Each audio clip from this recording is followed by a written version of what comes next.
A girl dreams of becoming a doctor, but before she finishes school, she is married to a man twice her age.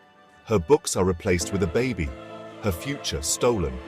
Her childhood is being erased, replaced by adult responsibilities she's unprepared for.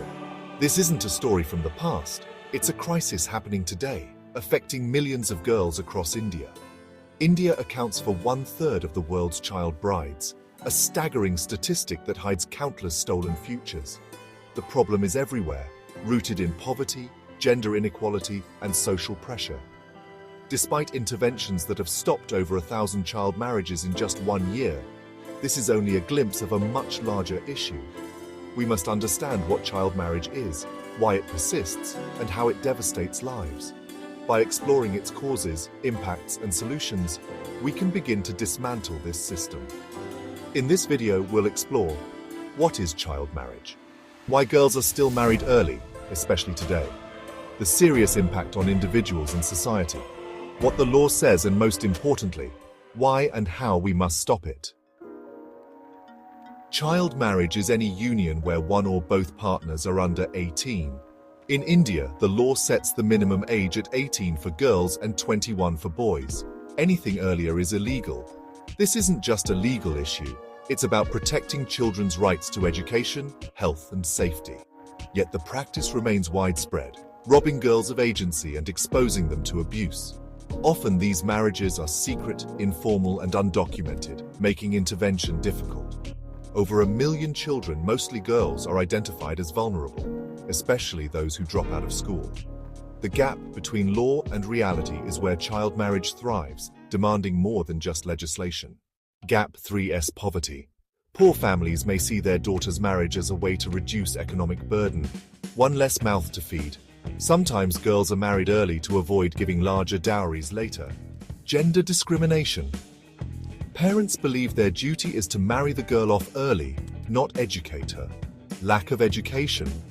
Uneducated parents may not understand the risks of child marriage. Girls who are not in school are seen as ready for marriage. Social and cultural pressures. Some communities see early marriage as tradition or honor. Parents fear their daughter might have a relationship or dishonor the family, so they rush to marry her. Family problems. Domestic violence, alcoholic fathers, or neglect often push families to get rid of responsibility. They feel early marriage is a safe escape from household stress or abuse. Social media and technology misuse. Girls chatting secretly online, getting into relationships at a young age, eloping and being forced into marriage later. Poverty is a powerful driver.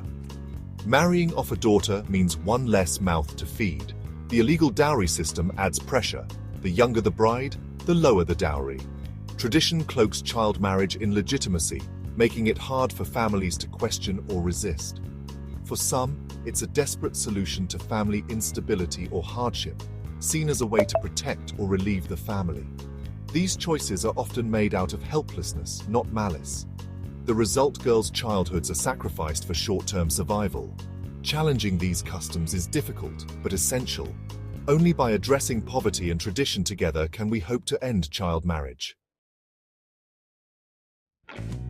The impact on girls is immediate and lifelong. Early pregnancy puts child brides at high risk of health complications and even death. Education ends abruptly, cutting off dreams and future opportunities. Without education, girls lose the chance for independence and informed choices. Powerless in their new homes, they face isolation, abuse, and servitude. The psychological toll is immense. Fear, anxiety, and depression become constant companions. Their sense of self and hope for the future are shattered. These invisible wounds last a lifetime, affecting not just the girl, but her children and community. Child marriage is not just a personal tragedy, it's a societal crisis. Every lost childhood is a loss for us all. Child marriage traps families in poverty, generation after generation.